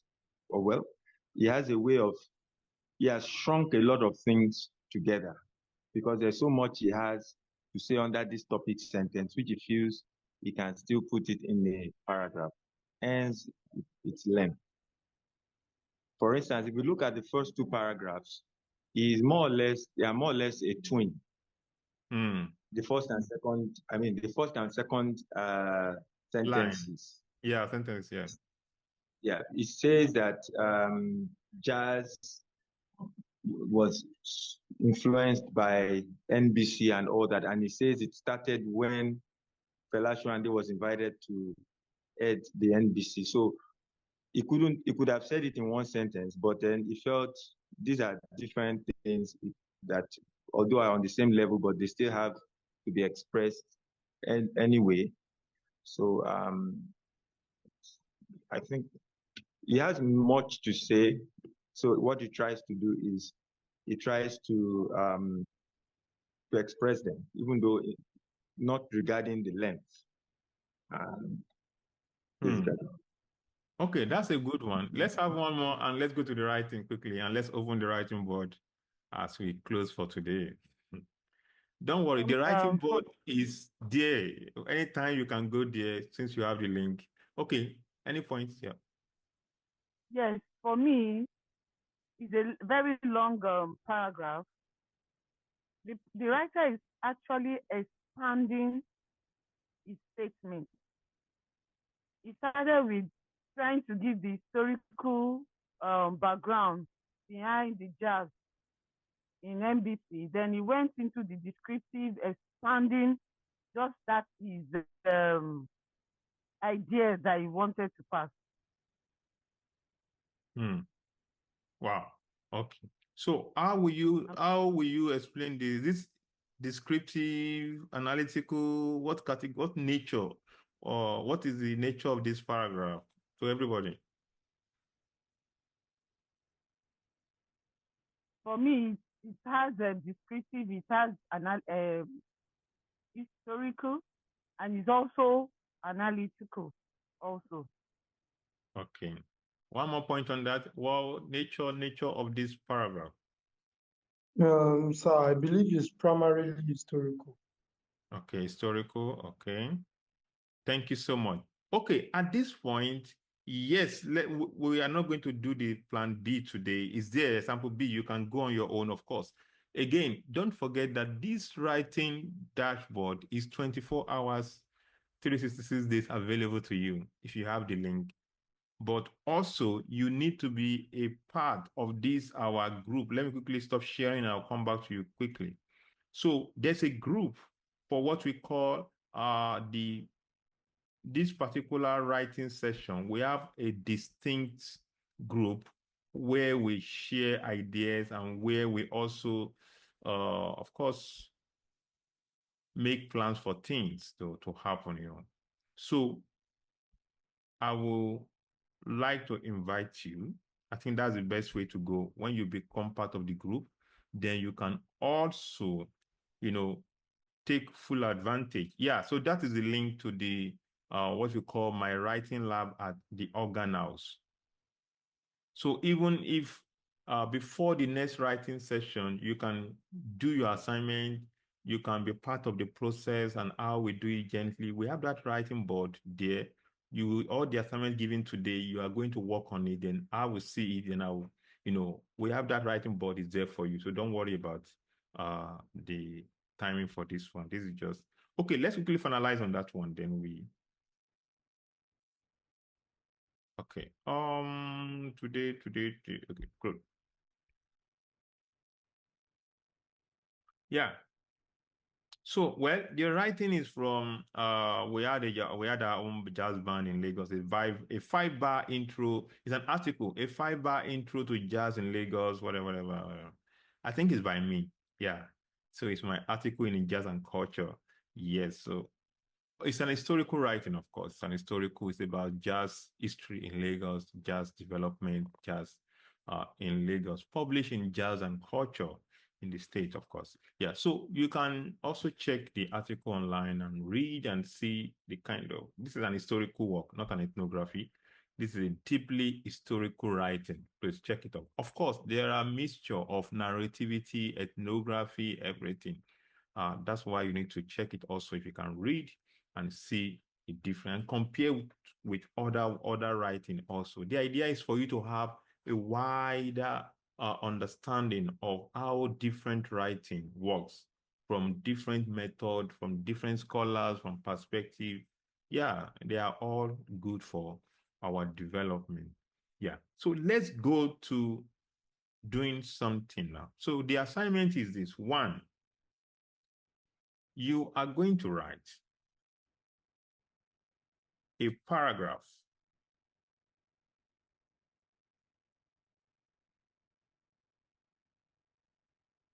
using your own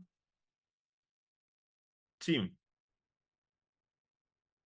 That's one. Two, you will also, okay, using your own team. Then the second one, you write two distinct, the nature, you write a paragraph. Oh, no. Let's write two paragraphs. Two paragraphs. The first, a narrative style. The second, either historical or analytical. Is that okay? So let's do that. Definitely second is either historical or analytical. Yeah, so let's do it that way. So this is 3 in 1. Yeah, 2 paragraphs you want to write. Then the first, a narrative writing. Then the second, you have a choice of either situating as an analytical writing or, historical writing. Please write on the dashboard. You can start now if you want, then you can do it later at your own time. You have access to this dashboard. Yeah, particularly, also, we are going to follow up on the group for those who are part of us. Yeah, you are free. You are welcome to join us. Invite friends, invite colleagues. Yeah, so please do that. So as we close today, yeah, thank you so much for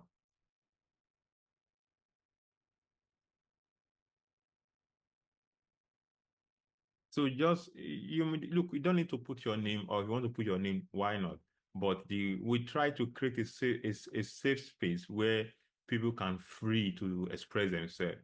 So we privilege anonymity in this case. But if you want to put your name, why not? It's good. But we are sure of, you being anonymous, so that can erase unnecessary, tension. You know what I mean? But if you want us to know you, why not? Please do. Yeah.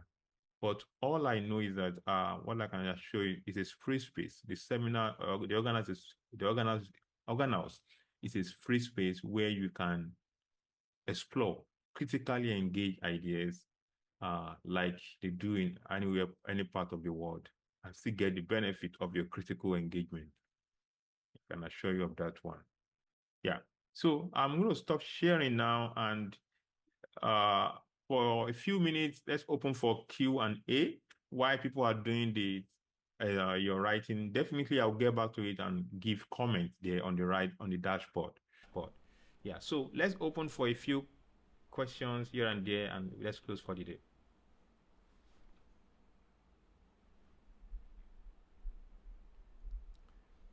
Questions.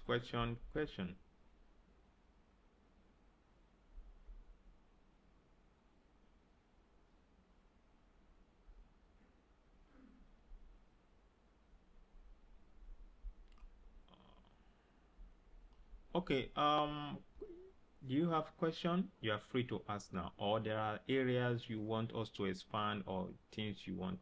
The point is, we are closing the seminar, this particular edition, but we continue on that dashboard, on the group. The activity continues there. Yeah, I want you to know that.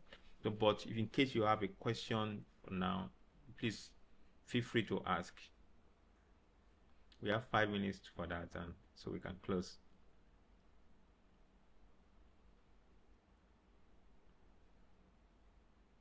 Okay, good afternoon. How are you guys doing, sir? Good afternoon. Please, for we that we just joined, because this is my first time here, and I can say it's really exclusive. You're doing a great work. So, is there a way whereby we can get maybe previous lessons so that we can be able to grasp through before the next seminar, so that we can be on the same pace? Okay. Yeah. So here's our YouTube link. All the previous seminars are on the YouTube link, our YouTube channel, which also doubles as our digital archive to make all we do on this organhouse open to the world. So I sent the YouTube link. So the writing lab 1, writing 2, writing 3 is there. So this is the 4th one we are having today. Okay. So then, okay, thank you so much. You're welcome. Then also you might want to join. We also have a dedicated group for this writing thing. We call it my writing lab at the organhouse. It's a free space. You can also join. It's a WhatsApp group anyway. So from the WhatsApp group, we do work. We connect to the dashboard. We connect to the YouTube link. So we have many people across the world there also. Yeah, why not? If you want, it's a free space. You can join and also be part of the movement. Yeah. Thank you. So any other question, please?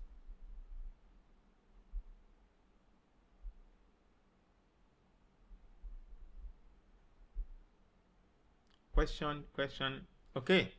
Don't forget, join. Let's continue the conversation on the group and on the writing board. Yeah. So it's been a long journey today. Again, don't forget that our YouTube channel is an open access digital experiment. So you are welcome to use it anytime for your own good, for your own research, for your own personal development. So please take advantage of it and also follow us. Okay, let's have Michael Adeyemi, please. Adeyemi, Michael. Good afternoon, sir. Good afternoon, sir. My question is, like someone who's just joining today and series of seminars have been, and I know that assignment is being given, so how can one go about that? I think it's the same case like the previous person who asked questions. So you can, if this is the first time here, of course you are welcome. We are happy to have everyone. Yeah, thank you for joining us. So check the YouTube page. The link is here, or I'm sending the link again so you can. The link is here, the YouTube page. Just all the initial writing sessions are on our YouTube page, and you can follow us also, so you can get personal, updates from new materials. You can also join the writing lab. It's free. You can join, and let's see. Yeah. So you're welcome to follow us on our YouTube page, so you can get, update on resources and materials. Yeah. So I hope that answered your question.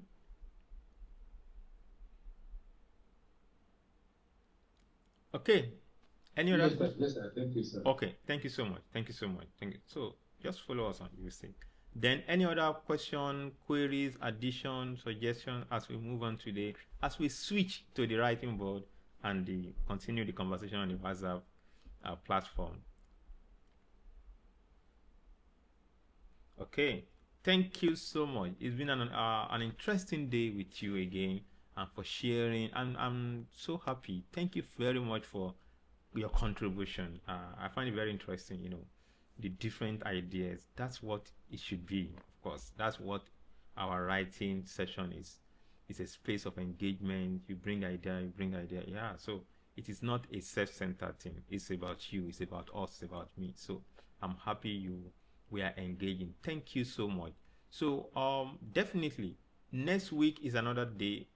Next week we are having a seminar. We are having one of our senior colleagues from University of Nigeria, Nsukka, who is going to explore an interesting area in Nigerian popular music studies. He's a fantastic scholar, but definitely you will get a poster shortly. So I'm inviting you next week to listen to him, to engage him. Please come and engage, listen and engage. Yeah, that's what we do. Yeah, we open door for other ideas, critically engage ideas, expanding traditions. That's the focus here. So hopefully we'll have you next week join our seminar. Thank you so much. So you are free to join the WhatsApp group or follow us on YouTube. Then we'll see. But see you next week. Thank you so much.